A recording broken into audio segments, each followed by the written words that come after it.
بسم الله الرحمن الرحيم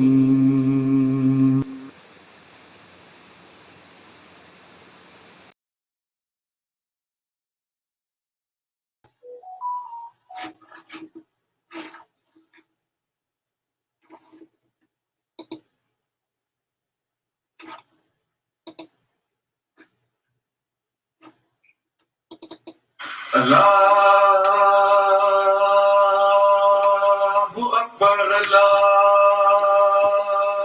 Akbar.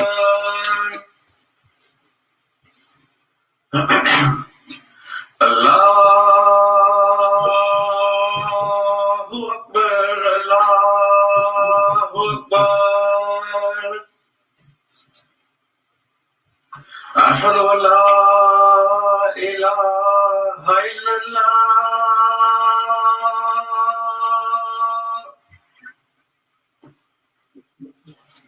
أشهد أن لا إله إلا الله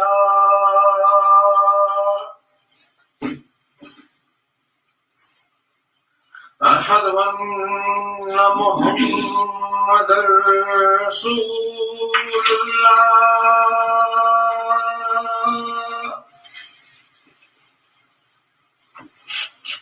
أشهد أن محمدا رسول الله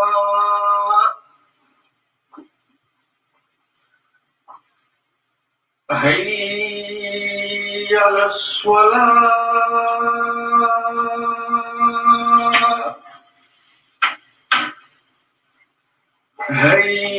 حي على الصلاة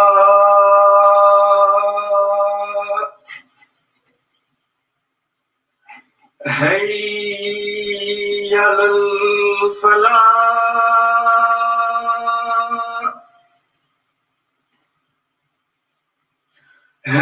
حي على الفلاح الله أكبر الله أكبر لا إله إلا الله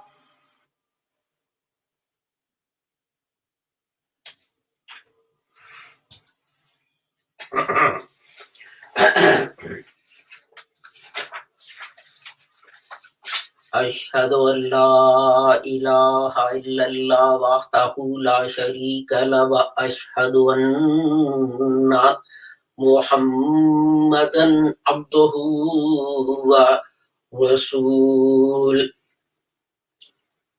أما بعد فأعوذ بالله من الشيطان الرجيم بسم الله الرحمن الرحيم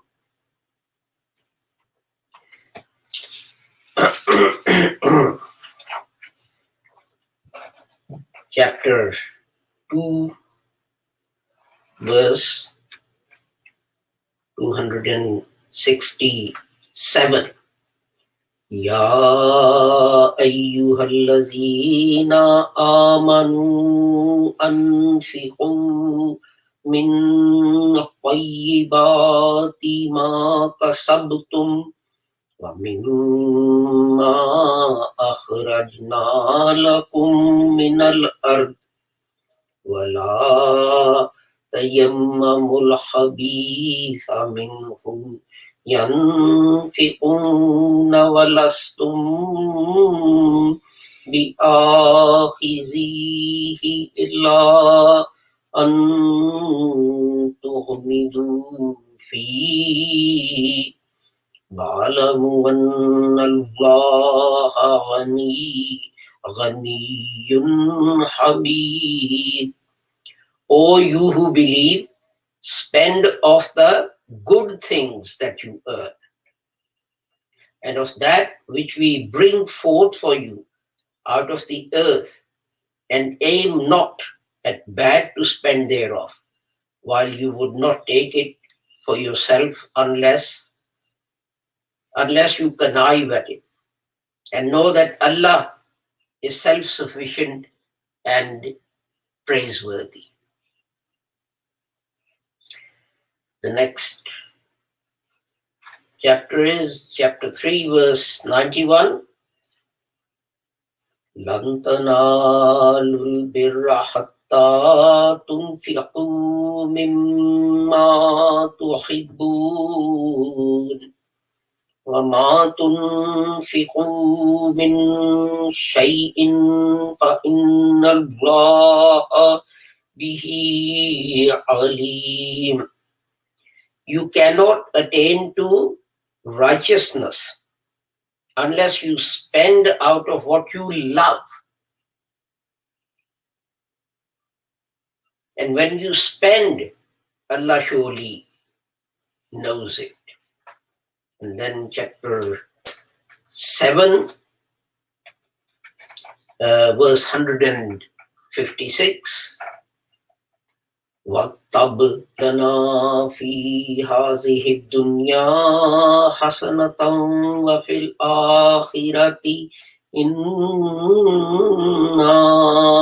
هُدْنَا إِلَيْكَ قَالَ أَرَابِي أُصِيبُ بِهِ مَنْ أَشَاءُ وَرَحْمَتِي وَسِعَتْ كل شيء فسأكتبها للذين يتقون ويؤتون الزكاة والذين هم بآياتنا يؤمنون. And ordain for us good in this world's life and in the hereafter. For surely we turn to you. He replied, I afflict you with my chastisement, whom I please, and my mercy encompasses all things. So I ordain it for those who keep their duty and pay the poor rate, and those who believe in our messages. The topic, Sadaqallahu Aliyyul Azim. The topic for today's khutbah, it says Zakat. So let me, before saying anything else, read two ahadiths from the Holy Prophet. The first one is Bukhari chapter 24, hadith 524, narrated by Abu Burda.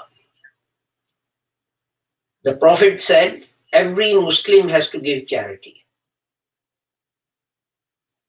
People asked, O Prophet, O Allah's Prophet, if someone has nothing to give, what should he do? He said he should work with his hands and benefit himself and also give in charity from what he earns. People further asked, if he cannot find even that, the Holy Prophet ﷺ replied, he should help the needy who appeal for help. And the people asked, if he cannot do that, he replied, then he should perform good deeds and keep away from evil deeds. And this will be regarded as his charitable deed. But there's another very interesting hadith, which is in the same chapter, but it's hadith number 502. It says, which relates that a man said he would give something in charity. He went out, and next morning people said that he'd given his charity to a thief.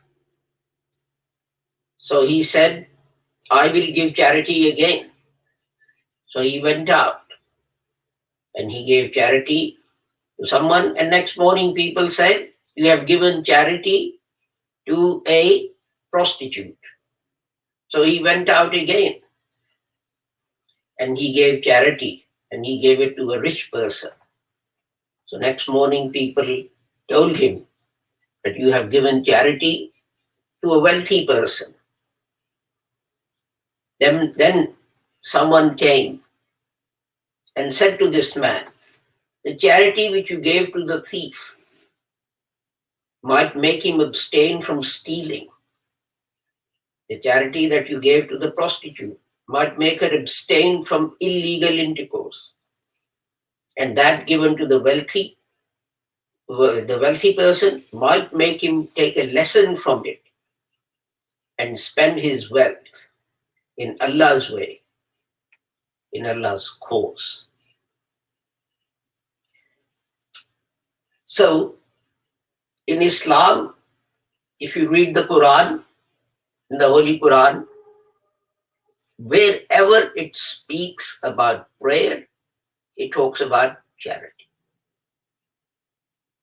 It means that the service of humanity is a fundamental principle of Islam.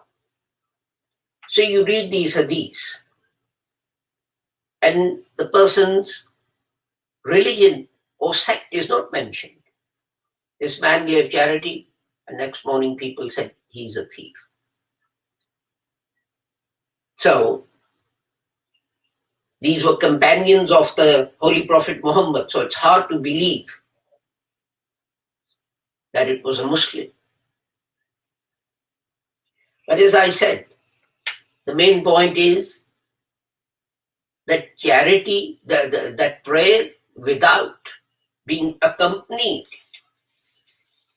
by service of humanity is not accepted.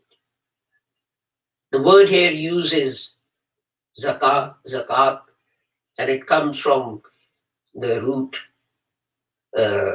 zal, kaf, wa. And what it means is that it is something that when you do it, it allows you to develop, to grow, to progress. And people usually take it to mean that it purifies. And you hear this often. You know, if you do the search on the internet, there'll be many people who'd say, purify your wealth by giving zakat. So what you do is, you do, child labor, and you do heroin smuggling, and you give bribes to get things for which you have no right, and then during Ramadan, you give zakat, and that purifies your wealth. No, it doesn't mean that. The basic meaning is that it allows you to develop. Look at the words. Spend out of good things. So if your wealth comes from child labor and drug smuggling, that is not good things. But even more important than good thing is, you cannot attain to righteousness unless you spend out of what you love. You know, all year round, people don't throw their clothes away because they're torn or out of fashion or whatever. They keep collecting them in black bags, and they say, Ramadan is coming and I'll give these in charity. That is not zakat. That is not charity. All you've done is, rather than throw those clothes in that place, you put them in that place. The very essence of charity is that you spend out of what you love. You give away things that you want to keep. This is how you develop. If it's rubbish, it's like saying that you peel potatoes and so on, and you boil the potato and you say, I'm not going to throw the rest of it away. I'm going to send it to the food bank. That's what you're doing. That is what you're doing. You're just getting rid of things you don't want, whether it's clothes or food or whatever it is. The important thing is, when you give food, It should be exactly the food that you yourself use. Exactly the same food. What do you think? Those people who don't have food to eat, they're somehow inferior? You need better cuts of meat. They can live on poorer cuts of meat.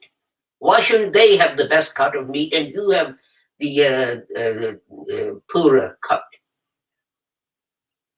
Just because you have money. This is why God says that, charity comes with prayer. Because when you're praying, you're trying to create a link with God. So God is saying, okay, so you want to become my friend. So you want me to become your friend. How friendly are you to those around you? What do you do for them? For a Muslim, it's not lawful to break fast until he has knocked on his neighbor's doors and asked if they have enough food in the house to break fast. How many people do that? These days, just like Christmas has been commercialized, people don't even remember why Christmas is celebrated. Ramadan and Eid have also been commercialized. You have sehri parties and you have iftar parties, and then you have classes of parties. This, if you want this menu, then it's 20 pounds per person. If you want that menu, it's 40 pounds per person. If you want that menu, it's 80 pounds per person. Is this what Zakat is about? Is this what Ramadan is about? Wouldn't it be better that you spend that money on feeding the poor rather than having these iftar parties and sehri parties? And who do you invite to these parties? Are they the orphans from the orphanage? Or people who go to the food bank to get food? Or do you invite the rich, those who can do you some favor? Politicians, well-connected. Of course you don't invite the poor because you don't want the poor rubbing shoulders with the rich. In case some dirt on a poor person, it rubs off on the rich person's finery and his fine clothes and so on. The poor people may not know which knife and fork to use. How embarrassing will that be for you? But this is not what Ramadan is about. But see, there's another interesting thing. And as I said earlier on, Quran constantly talks about prayer and charity. Prayer, salat and zakat, and so on. And what we do is this. We say, well, if you do good deeds in Ramadan, then the reward is greater. So what we're going to do is, we're not going to give zakat throughout the year, and during Ramadan, because the reward is greater, we are going to give zakat in Ramadan. Basically what you're saying is, if someone comes to you in January and he says, I'm very poor and hungry, what you say to him, I am very sorry. I'm saving up my money for Ramadan, which is in 3 months' time. So please come back in Ramadan in 3 months' time and I'll give you some food. I mean, what is it? Is this a business deal? It's like going from bank to bank, oh, I want to open a deposit account. How much interest will you pay? Oh, you pay 2%. Okay. Next one pays 2.2%. Next one pays 2.6%. Oh, this is good. This one pays 3%. This is what you're doing. You are bartering with God. Forget about the man dying of hunger in January, because you get a better return in April from God by giving him charity. You want him to hang on until you can get a better return. Sometimes I think we made some of our worships and so on into like a comedy program rather than sincere efforts at helping people. So zakat should be paid throughout the year. And during Ramadan, what you should be doing is calculating what the final amount due is and pay that. And not hang on. I mean, there are other interesting things.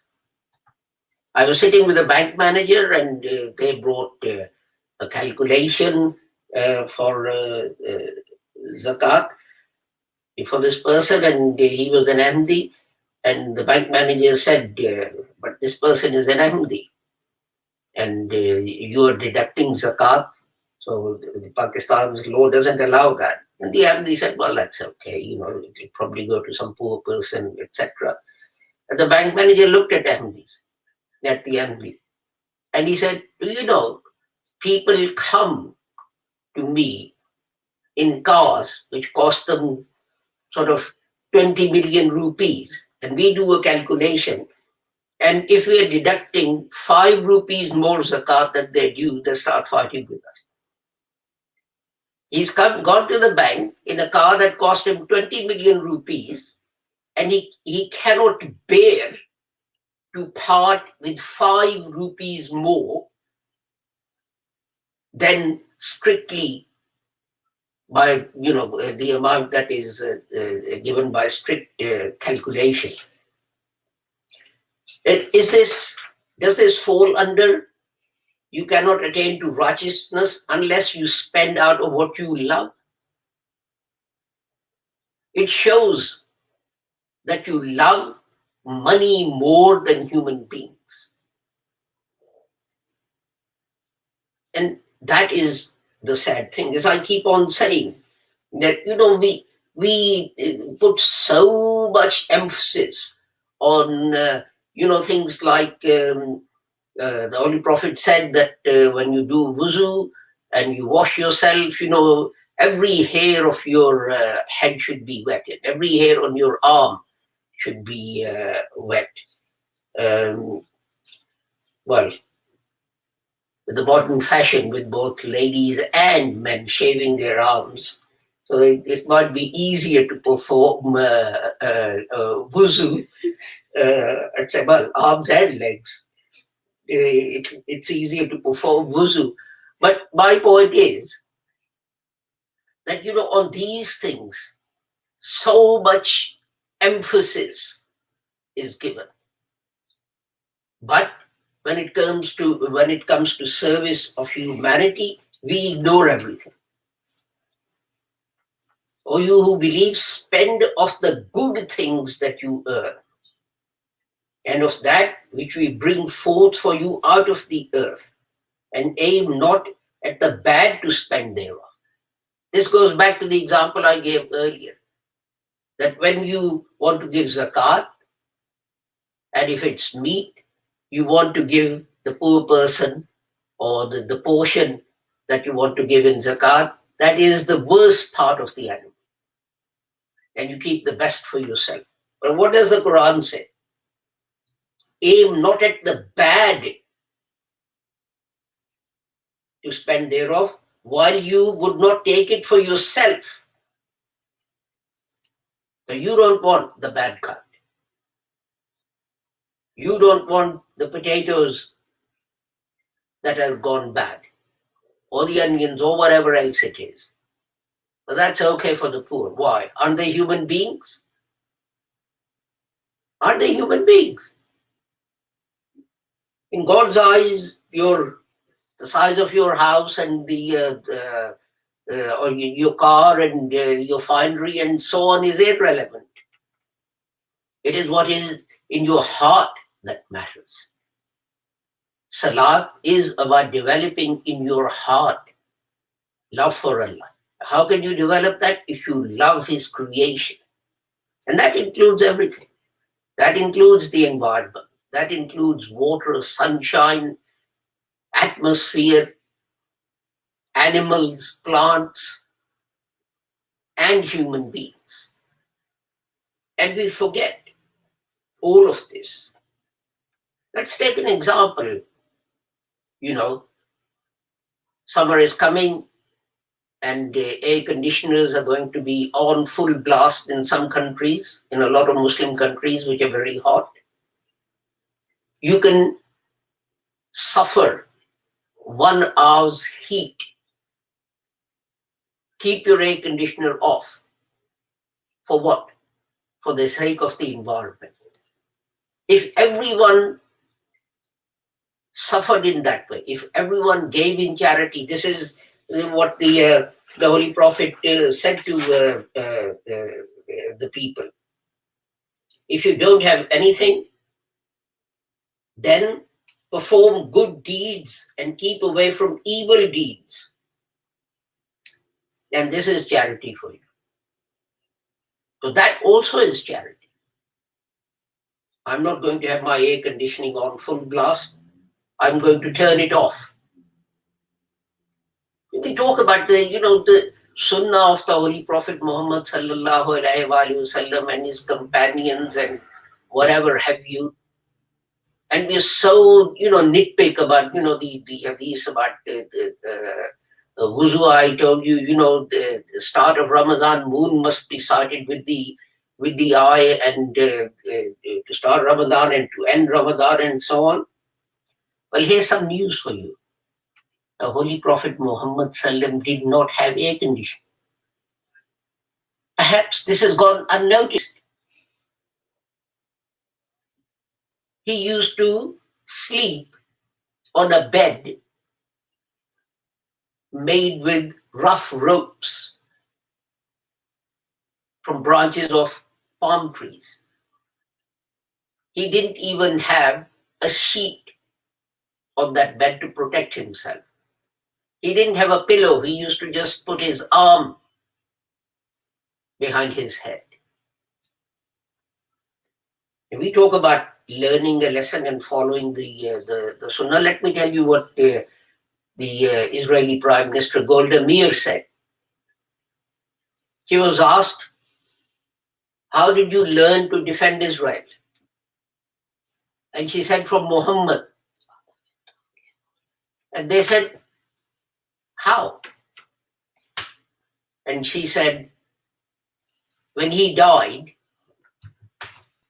they didn't find a pillow or a sheet or anything in his house, but they found 2 swords and a shield. What was needed to defend his country, his people. There was no finery, there was no comfort, there was nothing. And that's the point about Zakat. That is the point about Zakat. That you take some hardship and so that someone else who's suffering may get some comfort. Barakallahu lana wa lakum fil Qur'anil Azim wa nafa'ana wa iyyakum bil ayati wa zikril hakim innahu ta'ala jawadun kareemun malikun barraufur rahim.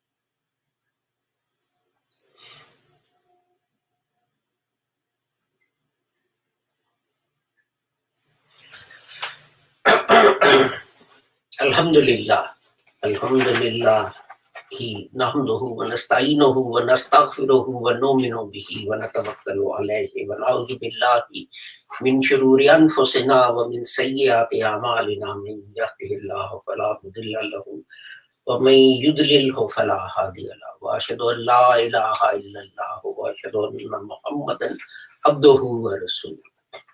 اللهم صل على محمد وعلى آل محمد كما صليت على إبراهيم وعلى آل إبراهيم إنك حميد مجيد. اللهم بارك على محمد وعلى آل محمد كما باركت على إبراهيم وعلى آل إبراهيم إنك حميد مجيد. اللهم انصر من نصر دين محمد صلى الله عليه وسلم واجعلنا منهم، واقتل من خذل دين محمد صلى الله عليه وسلم ولا تجعلنا منهم. عباد الله رحمكم الله، إن الله يأمر بالعدل والإحسان وإيتاء ذي القربى وينهى عن الفحشاء والمنكر والبغي يعظكم لعلكم تذكرون. اذكروا الله يذكركم وادعوه يستجب لكم ولذكر الله أكبر والله يعلم ما تصنعون.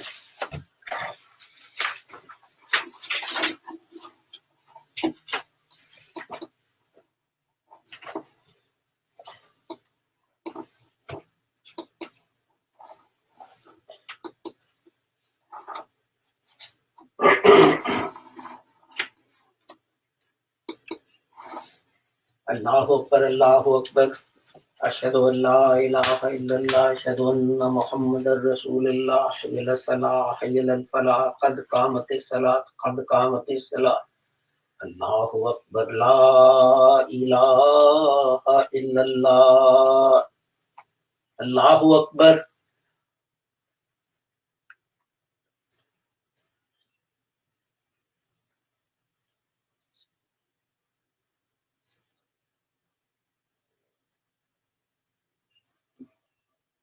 الحمد لله رب العالمين الرحمن الرحيم مالك يوم الدين إياك نعبد وإياك نستعين اهدنا الصراط المستقيم صراط الذين أنعمت عليهم غير المغضوب عليهم ولا الضالين.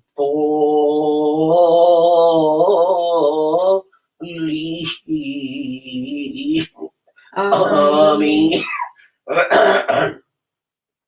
قل هو الله أحد الله الصمد لم يلد ولم يولد ولم يكن له كفوا أحد.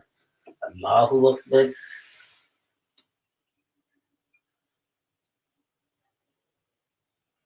سمع الله لمن حمده ربنا ولك الحمد. الله أكبر.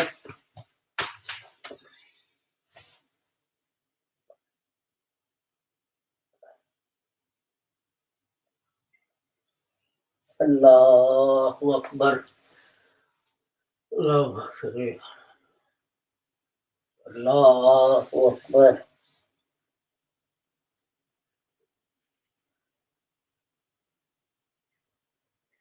الله أكبر.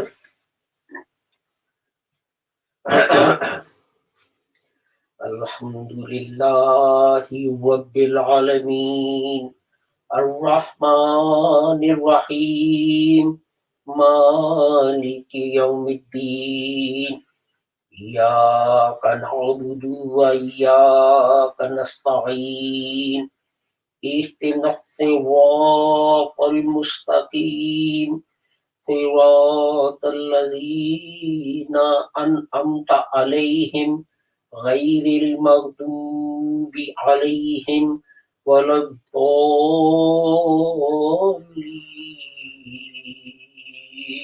آمين. قل أعوذ برب الناس ملك الناس إله الناس من شر الوسواس الخناس الذي يوسوس في صدور الناس من الجنة والناس. Allahu Akbar.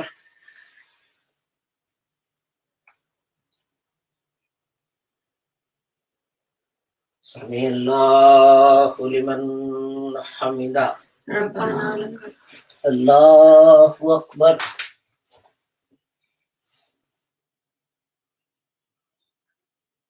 Allahu Akbar. Allahu Akbar.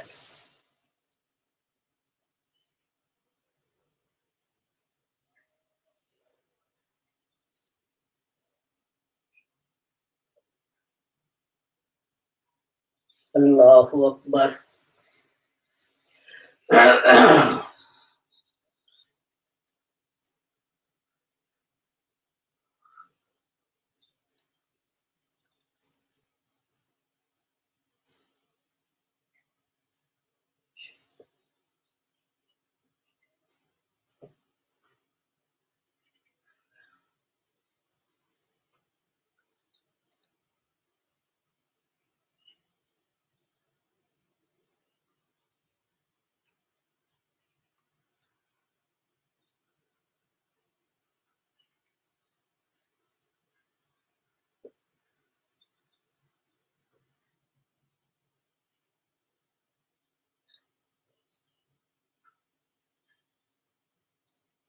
Assalamu alaikum wa rahmatullah.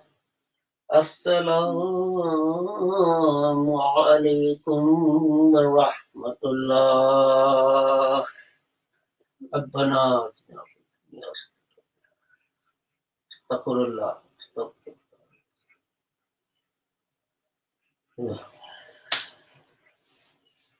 Allahumma salam.